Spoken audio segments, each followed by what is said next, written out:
intimba zacu yishizeko n'imibabaro yacu yikoreye, ariko tweho twamwiyumviriye nk'uwakubiswe, nk'uwacumiswe n'Imana, akicurikirizwa n'akabonge.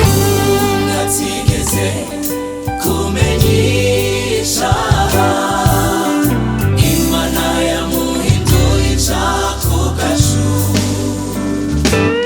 kugira ngo muri we tuhinduke ukugororoka kw'Imana. Natigeze kumenyesha Imana yamuhinduye icako gashu, kugira ngo muri we tuhinduke ukugororoka kw'Imana. Ndagushima Mwami Yesu, ndagushima Mwami Yesu, ndagushima Mwami Yesu, muri wewe nahindutse ukugororoka kw'Imana.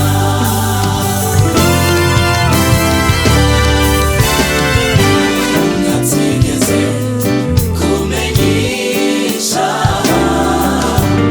Imana yamuhinduye icako gashu,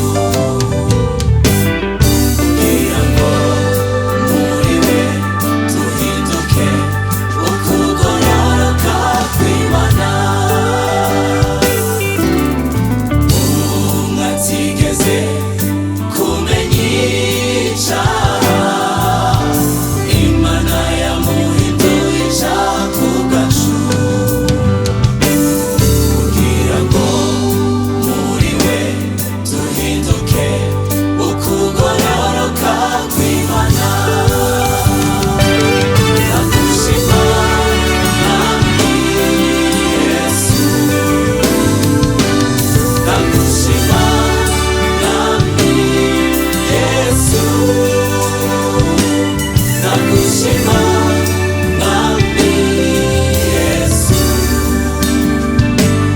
muri wewe nahindutse ukugororoka kw'Imana. Nyamara yacumitiwe ibicumuro vyacu, yajanjaguriwe ibigabitanyo vyacu.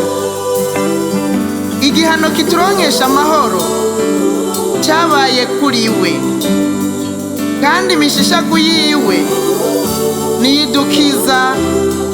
Amen. n'intimba zanje yikoreye, n'ivyaha vyanje yishizeko, igihano kindonkesha amahoro cyabaye kuri we.